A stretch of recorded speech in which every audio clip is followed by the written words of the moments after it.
Tenemos en línea al señor Guillermo Moreno. Guillermo, buenos días, ¿nos escuchás? Sí, perfectamente. Gracias por el llamado. No, gracias a vos por atendernos. Es un lujo para nosotros hablar siempre con gente que tiene experiencia, que conoce. Pues ya te digo, nosotros somos muy amateur en esto y tocamos de oído. Y nos gusta hablar con gente que sabe. No nos importa tanto qué es lo que piensa, qué ideología tiene, sino escucharlos. Y queremos escuchar de tu parte, ¿cuál es tu opinión de esta realidad argentina septiembre de 2020? Mira, primero una reflexión sobre la generación de conocimiento, por lo que vos estás diciendo, que me parece apropiada. Había un cantautor que lamentablemente después lo mataron en Centroamérica, era Facundo Cabral. Había arrancado muy abajo, bien peronista, que decía: volá bajito, que ahí está la verdad. Y nuestra doctrina lo que dice que la construcción del conocimiento es un conocimiento, el conocimiento que más se aproxima a la verdad, que más se aproxima, es el que es construido de manera colectiva. Y después hay un libro muy famoso nuestro, Martín Fierro, que dice: hasta el pelo más delgado hace su sombra en la tierra. Esa es una visión del conocimiento. Después está la visión marxista o liberal del conocimiento, que piensan que es una apropiación individual. Están los que saben y los que no saben.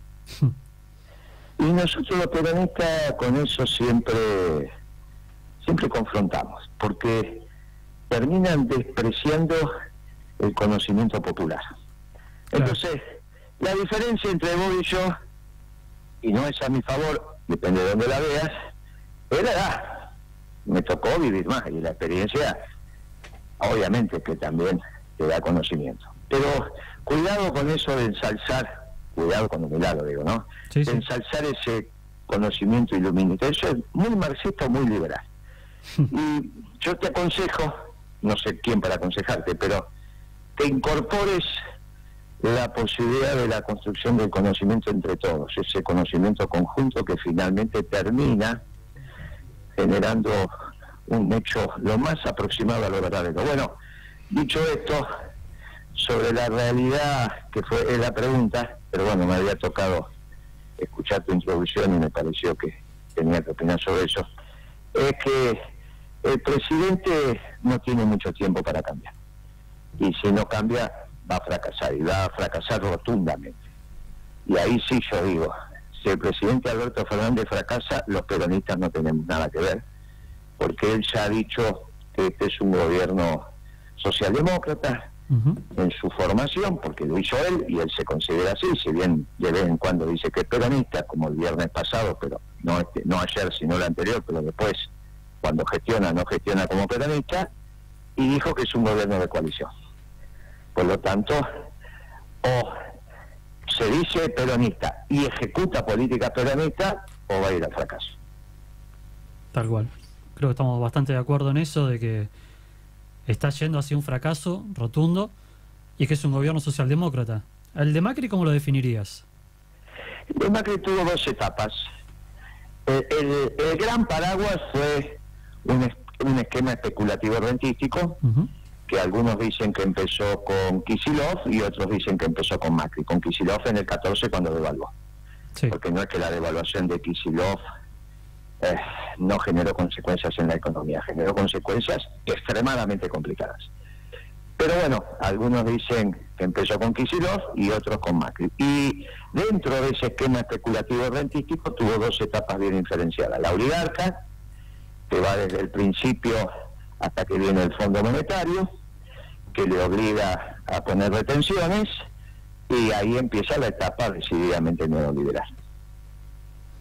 Bien, vos calificás neoliberalismo a ese modelo que le da prioridad a la parte financiera por sobre la productiva. Sí, de eso no hay duda. Lo que pasa es que el sesgo de los dos primeros años de Macri fue un sesgo claramente oligárquico, inconsistente, absolutamente ridículo, donde no había un esquema que uno pudiera decir estás en vista de una situación económica desarrollada con antecedentes y consecuentes.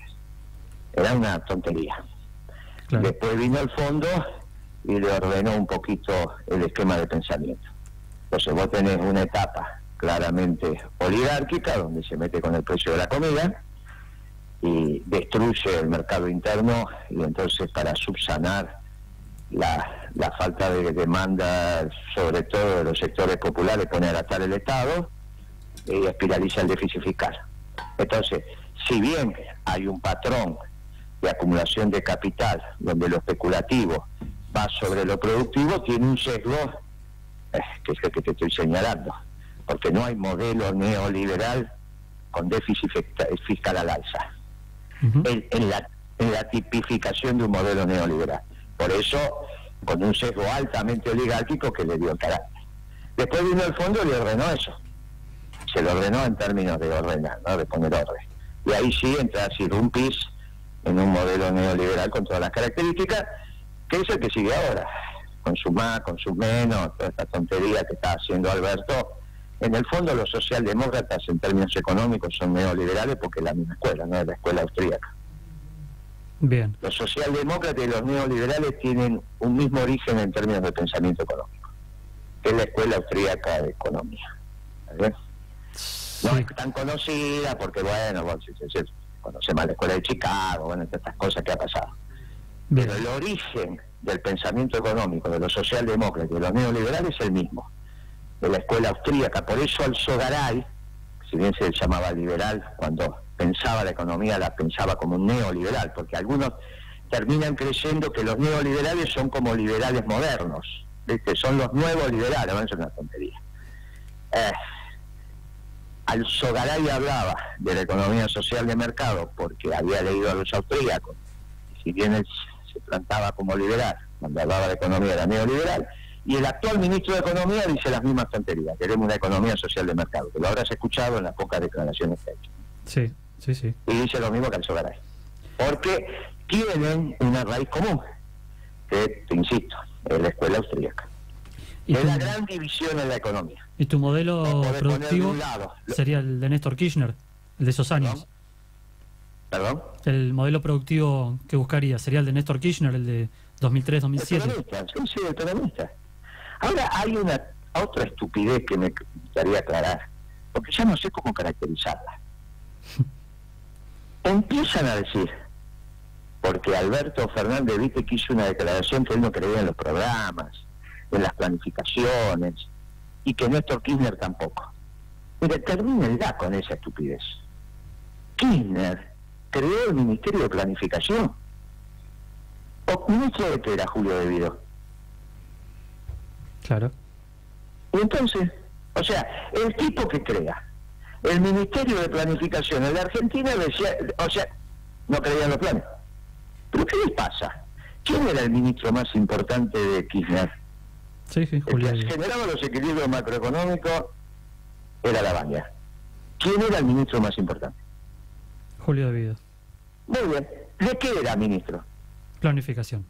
Y entonces, ¿pero qué les pasa?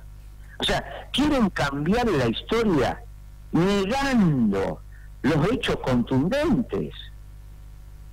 Pero ya estamos directamente en manos de locos. Y este modelo se está agotando. Pueden intentar cambiar la historia. O sea, una cosa es que tengo en presencia de cuasi ignorantes. Bueno, quizá puedan aprender. Pero otra cosa es que ya estemos en presencia de mentes que quieren cambiar la realidad. Que quieren decirte a vos que la realidad no es la realidad. Kirchner creó el Ministerio de Planificación antes de asumir. Le dio en la araña de los equilibrios macroeconómicos. Mismo ministro de Economía. Y generó la planificación de la acción pública en un Ministerio de Planificación que tenía Secretaría de Minería, Obras Públicas, Energía, Transporte y Comunicaciones. Si vos tenés los equilibrios macroeconómicos y se los brindás y te los brinda y vos le das la confianza en el Ministerio de Economía, que era el mismo de Dualde, ¿dónde planificás la economía? Y con esos hechos no le vas a ir a explicar a Arcos lo que tiene que hacer para fabricar caramelo, ¿no? A menos que piense que sos marxista y que te vas a meter en Arcos, como quiso Alberto meterse en Vicentín. Bueno, nunca hicimos eso. Ahora, desde la acción del Estado planificaba precisamente en esos sectores relevantes. Y para eso lo juntó en un ministerio que se llama de planificación, y encima federal. Bueno, la verdad que yo no los entiendo. O no leen, no saben, dicen lo que se les ocurre, inventan cosas. Bueno, yo le digo a Alberto Fernández, mira, por favor, empezá a pensar lo que estás diciendo y haciendo, ¿no? Y al resto, y algunos compañeros que para justificar al presidente dicen esas tonterías, discúlpenme, pero no tengo otro objetivo. No tengo otro objetivo. Le digo, miren el organigrama y fíjense con quién hacía la acción de gobierno Néstor Kirchner todos los días. No es que se levantaba y le explicaba a la Baña, mantener los equilibrios macroeconómicos, ¿eh? Porque eso ya estaba y lo que tenía que hacer era mantenerlos, la Baña. Se levantaba y hablaba todo tipo con Julio de Río. Bien, pero condición necesaria entonces para poder planificar es el equilibrio macroeconómico. No, eso no ayuda. ¿Cómo se obtiene? Si no tenés equilibrios macroeconómicos, no tenés dónde realizar la acción. ¿Y cómo se llega a partir de donde estamos hoy al equilibrio macroeconómico que perdimos hace casi una década? Mira, no hay ninguna duda que es aumentando los recursos. Para eso tenés que ir a buscarlo en el único lugar que hay, que es en la Pampa Húmeda. Y no tiene que nada que hacer el productor de la Pampa Húmeda, tienen mucho que hacer los terratenientes de la Pampa Húmeda para alcanzar esos equilibrios. Por ahí tenés 7.500, 8.000 millones de dólares que podés recaudar.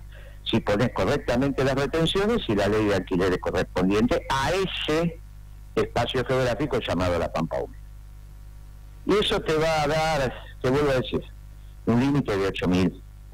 Y si siguen subiendo los precios de los commodities, un poco más también. ¿Y alcanza eso? Pues tenemos un déficit de 30.000. Bueno, lo que pasa es que ahí vos estás metiendo el cuasificar. Sí, sí. Bueno, por eso, sí, el déficit fiscal total metido a provincias y cuasifiscal, estás en ese plano. Pero con 8.000 millones que vos pongas, y obviamente tenés que resolver el cuasifiscal. Tenés que resolver el de las provincias, que ya es un tema de la provincia, tenés que resolver el cuasifiscal, con eso estás bajando alrededor de 5 puntos. ¿Está bien? ¿Y cómo resolvemos el cuasifiscal? Bueno, ¿dejamos flotar el dólar? Bueno, la resolución del cuasifiscal es un tema de armonización de la política monetaria, donde hay muchas alternativas, siempre y cuando decidas encarar un modelo de desarrollo permanente y sustentable con orientación a la producción.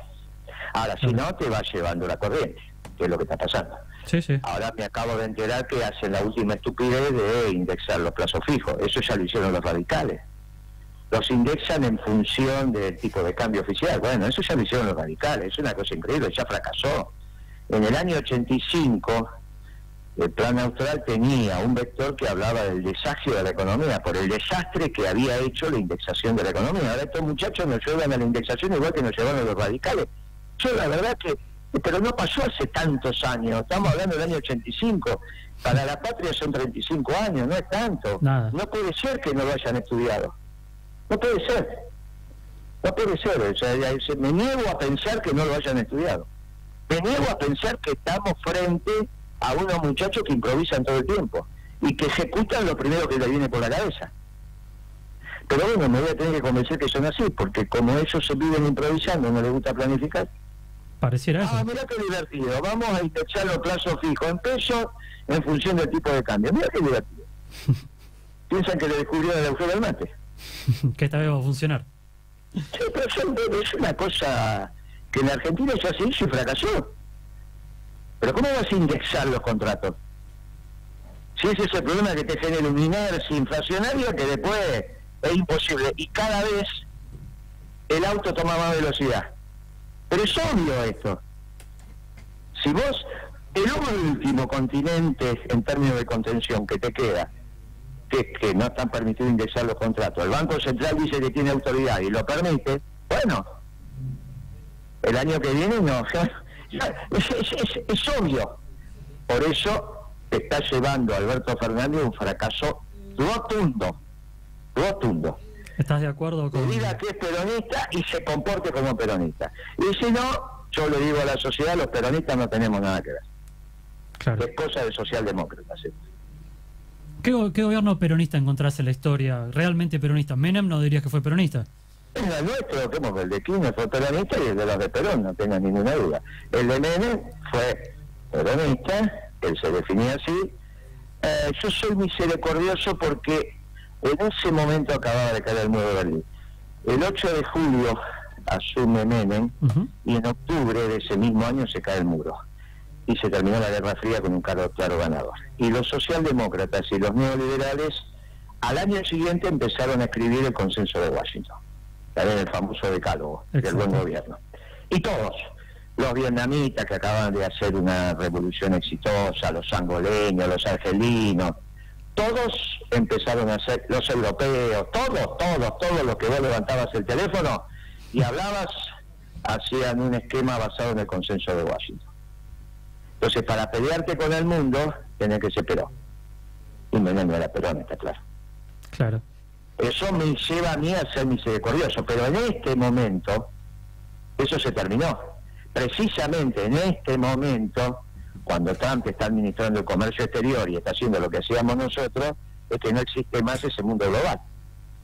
En este momento vos tenés un gran líder espiritual de la humanidad que es argentino. En este momento es cuando el mundo necesita peronismo.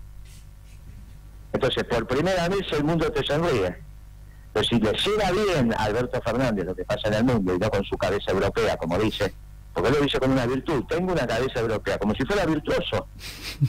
¿Por qué no dice que tiene una cabeza africana o latinoamericana? No, dice tengo una cabeza europea. Qué divertido.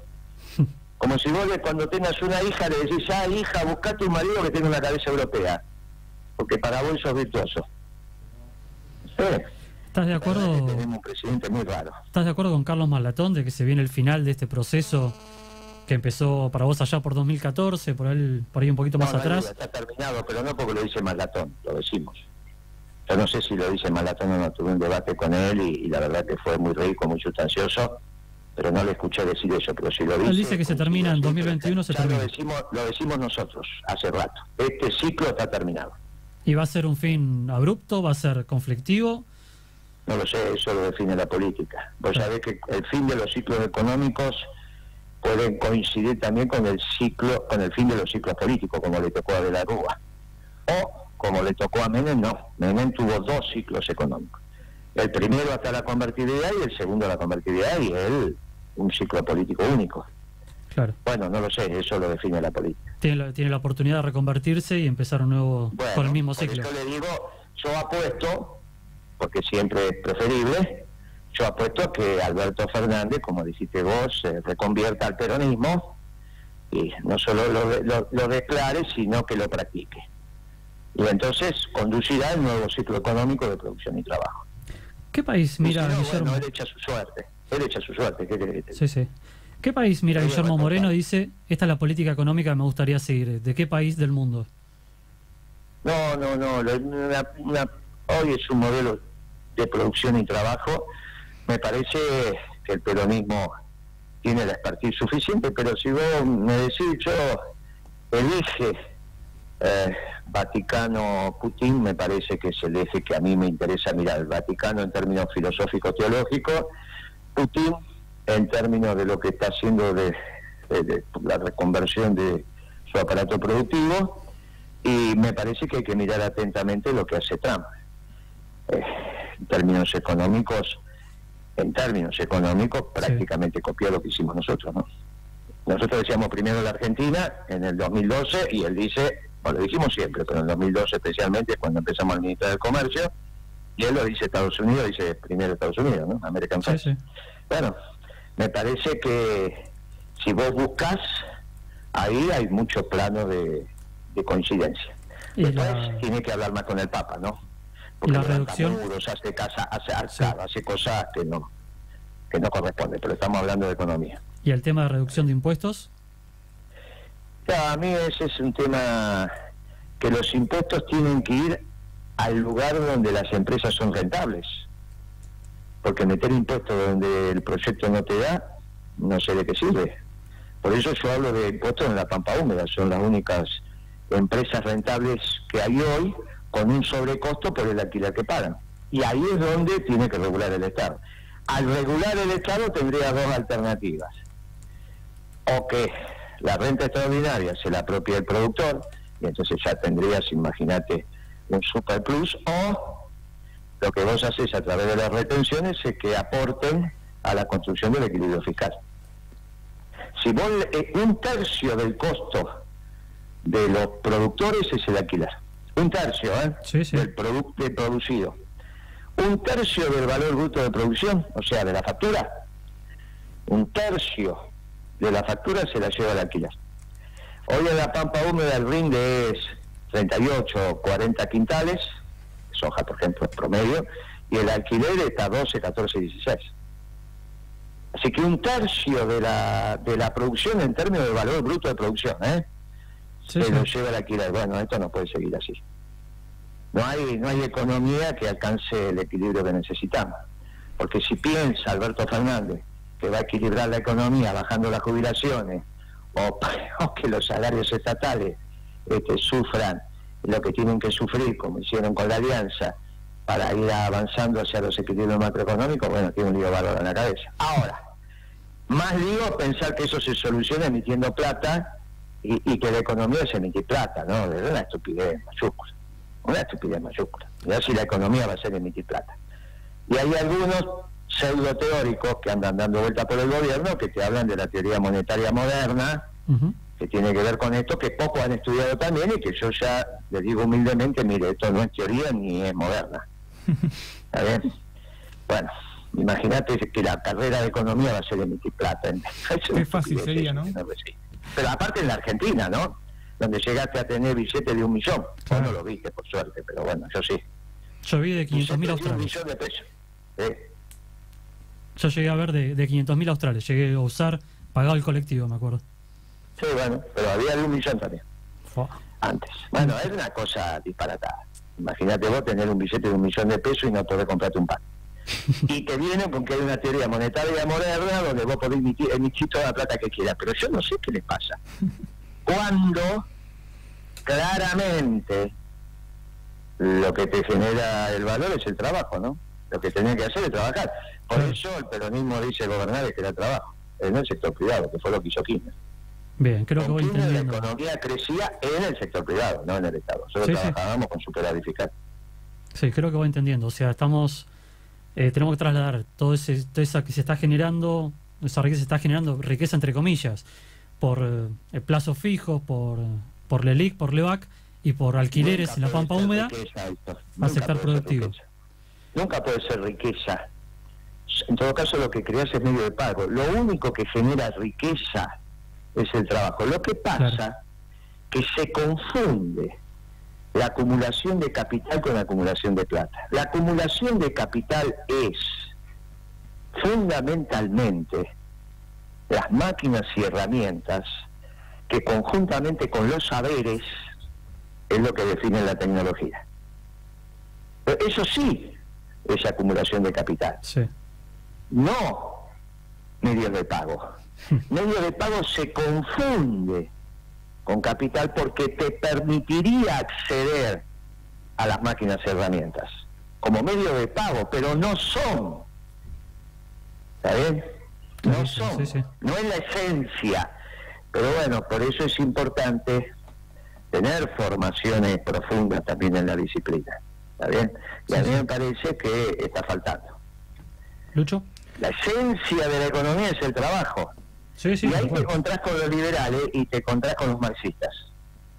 Pero no te encontrás con la escuela austríaca. Es la gran división. Bien. Por eso hay mucha más cercanía en el debate económico entre un liberal y un marxista y un peronista que con un socialdemócrata o un neoliberal.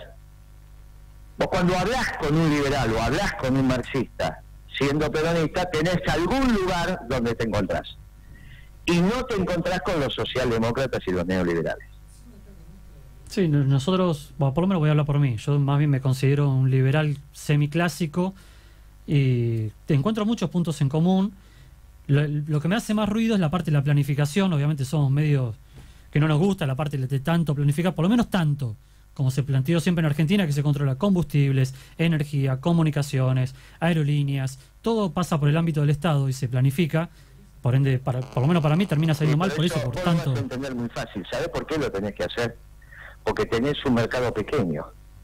No tenés la posibilidad de múltiples jugadores. Cuando vos tenés múltiples oferentes, como es el caso de los caramelos, ¿para qué te vas a meter? Sí. Pero ¿cuántas fábricas de aluminio tenés en la Argentina y cuántas podés tener? Aluar es lo único que conozco. ¿Pero habría posibilidad de otra Aluar en la Argentina? ¿Para el tamaño de tu mercado? Claro, vamos a decir no, la verdad que no. Pero entonces, ¿cómo lo resolvemos? Con la apertura de la economía. Pero yo hablo de economía y hago pedazo de Aluar. Sí. Bueno, y entonces, ahí es donde el tema de la sin razón de la apertura económica, producto de una visión ideológica de la competencia. Y ahí es donde yo me puedo encontrar con vos. Por eso vos decís, yo soy liberal y de última con vos tengo algunos puntos en común, pero me dificulta. No. ¿Sabés por qué nos encontramos? Porque esa planificación también deviene del sector privado. La planificación en el peronismo es en el marco de la comunidad. Es el encuentro de los empresarios y los trabajadores con el Estado, poniendo el bien común en el debate. Pero la planificación deviene del sector privado. ¿Y vos qué problema tenés con la planificación que devenga del sector privado si cualquier empresa planifica? Pero entonces yo lo que te construyo es la herramienta para la planificación, pero el que lo hace es el sector privado. Y ahí nos pusimos de acuerdo. ¿Y en dónde tengo puntos en contacto con los marxistas y vos también? Que valoras el trabajo. Bien, fíjate cómo cuando yo te digo, mira, un debate con liberales y con marxistas y peronistas tienen puntos en común. No hay puntos en común con los neoliberales y los socialdemócratas. Por eso la tensión que hay. No, tal cual. Yo si yo te digo a vos que se acercan grupos marxistas a debatir con nosotros y a participar en la construcción de la política económica, en algunos tienen, se acercan liberales también. A los dos hay que enseñarles, yo repito, digo esto, el vector espiritual, porque ahí es donde fallan. Sí, yo retiraría el Estado en endiosar la materia y no entender que el hombre es cuerpo y alma y que los pueblos son cuerpo y alma. Yo empezaría por retirar. Cuando vos le decís a un liberal o a un marxista, miren que el pueblo argentino tiene vida espiritual, que fue lo que dije ayer en la televisión, te miran como si estuvieras haciendo fetichismo. Claro, bueno, yo no tengo la culpa que se hayan privado en la construcción de conocimiento, eso arrancamos con la primera pregunta, de entender el vector espiritual del hombre. Yo no tengo la culpa. Quizás en la evolución lo empiecen a incorporar. Sí, yo creo que yo te hice la corrección de cómo te apropias del conocimiento y te dije, mirá que esa es una visión liberal y marxista del iluminismo. Bueno, pero está muy bien, pero en la práctica, y cuando se llega, porque un sábado a la noche, por ahí cuando hablamos de filosofía, teología, viste, nos miramos raro. Pero en la práctica del gobierno, buscando el bien común, nos encontramos. Pero decís, ¿cómo te vas a encontrar con los liberales y con los marxistas? Me encuentro, fíjate vos, como con Maslatón de alguna manera pudimos debatir, y como con vos estoy debatiendo. Y si acá en la mesa hubiera un marxista, también aportaría lo suyo, pero los que son estudiosos, los que entienden la teoría objetiva del valor. Te voy a robar una frase, Guillermo. Si no empezamos a construir puentes y dejamos de levantar muros, no salimos más adelante. No hay duda. Ayer yo estoy satisfecho, tuve el primer encuentro con sectores del campo de la pampa húmeda vinculados a los productores, y estos temas que estamos hablando, razonablemente nos pusimos de acuerdo en empezar a estudiarlo, ¿no? Pero empezar a estudiarlo de manera conjunta. Yo planteé mi hipótesis y ellos no es que se desconectaron, dijeron vamos a estudiarlo, claro, y vamos a tener otra reunión. Bueno, eso es muy importante, porque el diálogo de un sector del peronismo, lo voy a decir, no me arrogo la representación de un sector del peronismo con los productores del campo en la pampa húmeda es fundamental. Tal cual. Sí, yo creo que estamos de acuerdo en la parte de que tenemos... que por primera vez después de mucho tiempo, ¿no? Tenemos que sacar el Estado de la parte financiera, retirarlo totalmente y dedicarlo a la parte productiva. Para mí se tiene que retirar el Estado de esa parte. Después hablamos de la parte productiva. Pero empezar por sacar el Estado de ahí. Que deje de regalar dólares, de rifar reservas y se dedique a la parte productiva. Mira, en nuestro gobierno, yo me acuerdo que una vez lo criticaban a Kirchner porque había comprado 2 millones de dólares. y la ley lo permitía. Las personas físicas podían comprar 2 millones por mes. Sí. Sobraban De dólares. dólares, de dólares. No, Sí, de sí, millones, sobraban, yo no, lo viví, sobraban. Sí, sí, por eso. Así que, ahora, cuando, por eso algunos dicen, mirá, esto comenzó con Kicillof, bueno, lo evaluó, porque cuando lo evaluó, y le metió un 20%, un poco más, y bueno, le sacó la tapa, ¿viste? Ahí abrió la caja de Pandora, y bueno, ahora otro dice, no, bueno, el pibe lo quiso hacer, pero no esto, qué sé yo, esto empezó con Macri, bueno, está bien, vamos a debatirlo. Vamos a debatirlo, pero bueno, en todo caso lo dejamos para dentro de algunos lustros. Lucho. Porque hoy no es relevante analizar cuándo empezó, sino lo relevante es saber que terminó. ¿Qué tal, Guillermo? Buenos días, te habla Luciano Guma. ¿Qué tal, Gonzalo? ¿Cuál es el rol? Durante este gobierno, lo poco que lleva, se ha visto como un constante ataque contra la propiedad privada y una noción un poco flexible sobre la importancia que tiene. Desde un punto de vista peronista, ¿qué tan importante es la propiedad privada? Yo te había escuchado hablar... Hacia los principios y valores fundacionales. Uh-huh. No, eso no está en discusión. No, lógicamente, con la visión teológica que nos ofrece la doctrina social de la Iglesia, la católica, que tiene que ver, la generación de esto es de Dios, la apropiación es individual para el bien común. Te da el uso y la administración para el bien común. ¿Está claro? Sí. Te da el uso y la administración para el bien común. Por eso el concepto de bien común es tan importante. Uh-huh. Y por eso algunos cuestionan la existencia del bien común. ¿Por qué la cuestionan la existencia del bien común? Porque al cuestionar eso, vos no tenés más que el uso y la administración para goce propio. Y eso no es liberal, eso es neoliberal, ¿eh? Uh-huh. Ojo con eso. Sí, Por eso existen los católicos liberales. Y se entiende. Porque Sí. ningún católico te puede negar el bien común. Sí, estoy de acuerdo en esa ¿Ves parte la diferencia? de la construcción de la Si verdad. seguimos hablando por ahí todo el día, terminás yendo a misa mañana. Pero bueno, y ese sector privado que es tan importante para el peronismo, ¿cómo hacemos para que prospere? Porque yo lo que noto es que está completamente ahogado, que está demasiado regulado. Es muy sencillo, equilibrio cuando vos tenés equilibrio macroeconómico, Sí. y sobre todo en este caso el fiscal, Uh-huh. precisás el externo para que no te falte un insumo clave llamado dólar. Y vos tenés que entender el dólar a partir de ahí, con el equilibrio fiscal, no como moneda, sino como insumo, que es lo que es en la economía argentina. ¿Está bien? Uh-huh. Que es lo que es. Entonces, vos necesitas el equilibrio fiscal para que no te externo para que no te falte el insumo. Y el equilibrio fiscal lo que te permite es que pongas al sector privado a gastar. ¿En qué? En inversión, que fue lo que hicimos nosotros.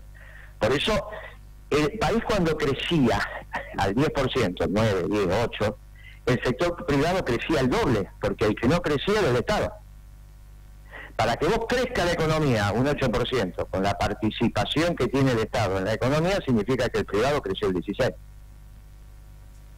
Uh-huh. Bueno, eso fue lo que hicimos. Eso fue lo que hicimos, mirá qué sencillo. Claro, sencillo de decir. Después Sí. tenés que tener la administración y los 14 horas de trabajo diario para conseguir eso, que era lo que hacía Kirchner.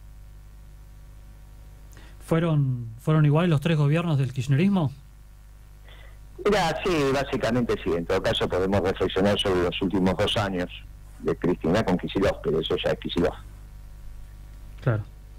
Bueno, que lamentablemente los medios se ocuparon, propio y ajeno, parecería ser que los 12 años fueron de Kicillof.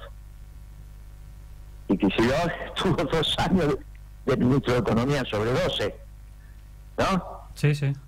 Bueno. ¿Puede uno ser ministro de Economía sin haber estado en el sector privado? No, decididamente no. Decididamente no. Pero Kicillof Más estuvo, en ¿no? estas situaciones, ¿no? No sé. Más en esta situación. Uh-huh. Kicillof creo que Es tuvo un como bar. que- Bueno, pero el caso de Guzmán no. Guzmán. No, bueno, Guzmán está en un proceso de formación. Esto es solamente su proceso formativo, no. Por eso digo lo que dije del año 85, mirá, Guzmán y Peche, estudien un poquito lo que pasaba en el 85 cuando los radicales tuvieron que lanzar el plan astral. Todavía algunos de esos economistas están vivos. llámenlo y digan, che, ¿por qué tuviste que hacer el desastre? A ver, contame por qué. Y dice, porque veníamos con una velocidad inflacionaria yendo a la hiper, y entonces la frenamos y tuvimos que desafiar los contratos. Ahora vos los indexás, pero ¿qué les pasa? Una cosa increíble. Y es radical casualmente, este PC. Guzmán. Quizás no sea casualidad. Puede ser. Sigo pensando cómo llegamos al equilibrio macroeconómico desde el punto que estamos hoy. No se me ocurre otra cosa que no sea una licuación de sueldos en el Estado fuerte, un cambio fuerte en el tipo de cambio y que licúe deudas.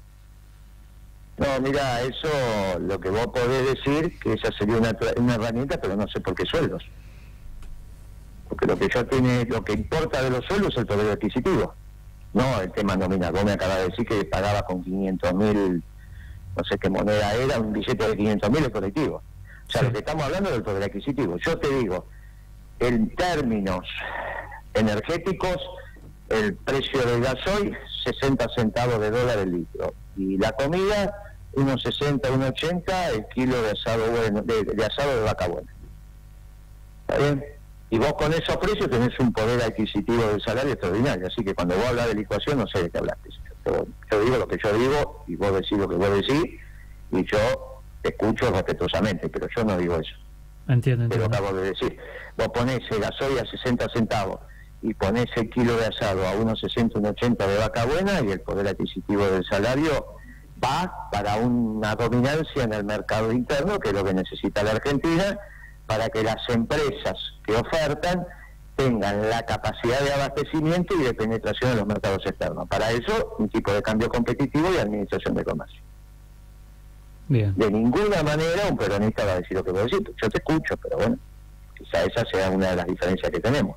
Que yo miro la sociedad de abajo para arriba, no la miro de arriba para abajo. Claro.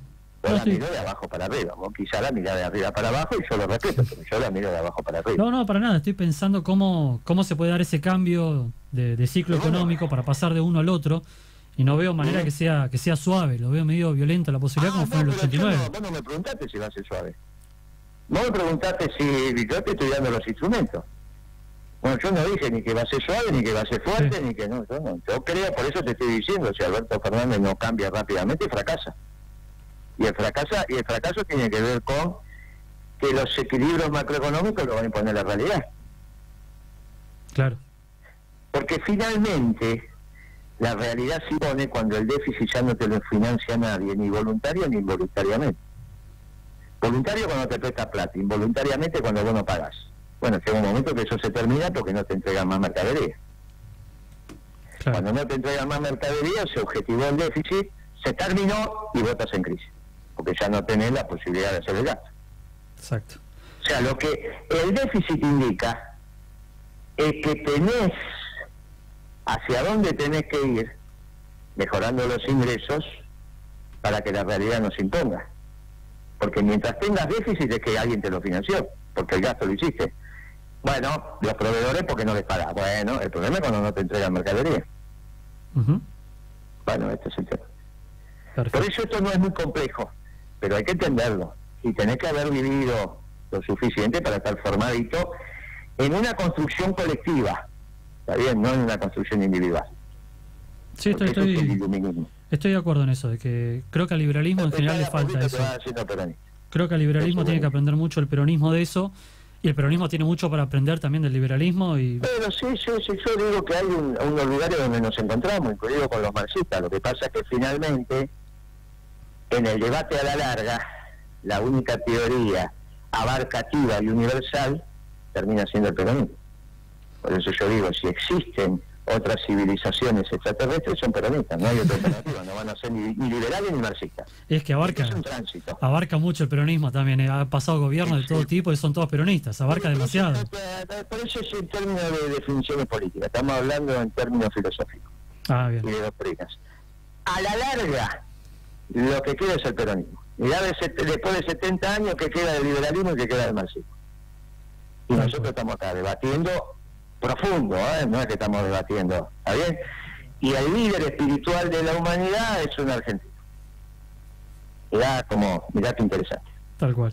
Por último, Te pregunto por este chico El Presto, que hace poquito te entrevistó y que estuvo detenido ayer, creo que anteayer, y recién hoy salió. Si escuchaste la noticia, ¿y qué opinión tenés al respecto? ¿Y sobre qué tengo que opinar? Sobre la detención del Presto por tuitear supuestas amenazas a la vicepresidente. Bueno, o son supuestas o son amenazas. Pongámonos de acuerdo. Si son supuestas, está mal. Si son amenazas, bueno, el pibe ya es grande, ¿no? Tiene pelos en las piernas. Entonces, si son supuestas o son amenazas, no lo podés decidir ni vos ni yo, lo decide un juez. Sí. Bien, listo. Entonces, si son supuestas, está mal. Si son amenazas, bueno, che, déjate de bromar. ¿Cómo vas a amenazar a una mujer? ¿Dónde se vio eso? Claro. Ahora, vos decís que son supuestas. Yo la leí y la verdad que me parece que, obviamente, vamos a ser claros, no está en condiciones de objetivar esa amenaza el pibe.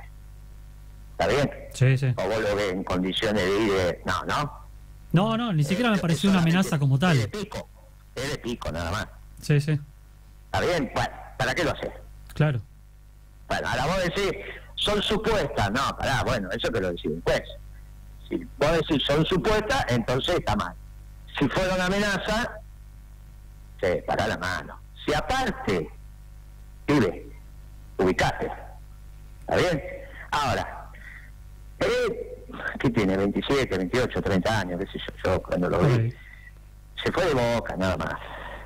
Tampoco es una cosa para hacer, viste, un mundo de eso. Claro. Pero, viste que a veces, no sé si tenés pibe vos, viste, pero a veces los tenés que mirar fijo. Bueno, me parece que fue lo que pasó, nada más. Está bien, ya eso. Yo creo que otra vez no lo hace. Sean supuestas o sean amenazas, es una lección de vida. Sí, para mí fue lo que le pasó. Yo creo que cuando el poli, él hace resistencia a la autoridad, le agarra el brazo y le dice, hasta acá llegaste, porque el poli recibió la autorización de aplique la fuerza, y le agarran los dos brazos, ya el pibe ahí en ese momento, le empiezan a temblar las patas. ¿Está bien? Sí. Bueno, hasta ese momento se hacía el gallito. Después, bueno, es una experiencia de vida. Yo si me vuelve a llamar voy a hablar con mucho cariño con él, como que hablé, porque bueno, ya está, es una lección de vida, ya está. Yo diría que ya está. Ahora, te corrijo únicamente lo de supuesto. Si son supuestas amenazas, está mal. Si son amenazas, bueno, es la ley de la vida. ¿Quién lo decide? Ni vos ni yo, el juez. Sí, pero lo que pasa para mí no fueron amenazas como tal, no. Pero bueno, lo termina diciendo el juez. Pero no tenés autoridad para definirlo. No, tal cual. No tiene autoridad el juez. Por lo tanto, si el juez decidió eso, punto. No somos nosotros quien podemos criticar la decisión subjetiva del juez. Para eso tenemos un poder judicial independiente, ¿no? Supuestamente también. Bueno, sí, bueno, pero también ¿qué pasa? Son los mismos jueces que había con Macri. Sí. Bueno, entonces, ¿viste? Qué complejo. Por eso en esto hay que ser muy firme. O son muy firmes o no. Lo que no vale es ser firme a veces, otras veces no. Claro, así no se educa. Tal cual. ¿Está bien? Entonces, yo no te dije ni que está bien ni que está mal. Te digo, si son supuestas, la detención está mal. Si son amenazas, es ley de vida. Ahora, del otro lado, digo, este pibe, ¿viste? No es que le pone los puntos a alguien, ¿no? Es un chico, está haciendo su show, está todo bien de mi parte. Guillermo. Ahora, tampoco nosotros podemos estar en la cabeza del juez, que es el que juzga. Y tenemos que acatar lo que pasa, ¿está bien? Uh-huh. Guillermo, entonces no podemos ha sido... opinar vos sobre lo que dijo un juez, porque entonces estamos en un lío bárbaro. Tal cual. No, porque no es independiente. Con Macri tampoco, entonces. No, sí, con Macri sí, pero ahora no. No, bueno, tenés un lío bárbaro, son los mismos jueces. Tal cual. Guillermo, ha sido... Es un tema de reflexionar y a la larga nos ponemos de acuerdo. Bueno, me encantó esto, porque vos sabés que una de las funciones del peronismo es predicar, para convencer persuadiendo. Y a mí me parece que nos pusimos de acuerdo en algún lugar. Sí, eso creo que es lo que falla el liberalismo. Dentro de 50, 60 años, porque todavía sos joven, dentro de 50, 60 años, por ahí te acordás de esta conversación y decir, che, la verdad que tenía razón, me dice Perón. No sé si va a pasar eso, pero creo que tenemos mucho para aprender en ese sentido del peronismo, de cómo construir y cómo transmitir y cómo comunicar a la sociedad y sobre todo a las clases más populares, que creo es donde más falla el liberalismo. Y ha sido más que generoso, Guillermo, con el tiempo que nos has dedicado, me encantó. Ojalá podamos seguir teniendo estas charlas, aprendiendo más que nada nosotros de vos por la cuestión de experiencia, pero nutriéndonos mutuamente. Nutriéndonos mutuamente es lo que aprendimos los dos hoy. Los dos crecimos y los que no se escucharon después que lo aburrimos, porque imagínate un sábado al mediodía estar todo este tiempo hablando, bueno, ojalá también se hayan incorporado. Y entre todos nos acercamos a la verdad, que así empezó la charla. Te la agradezco mucho, te mando un abrazo y a disposición y que tengas buen fin de semana. Igualmente, Guillermo, un abrazo grande. Hasta luego. Pasó así Guillermo Moreno por Libre para Elegir.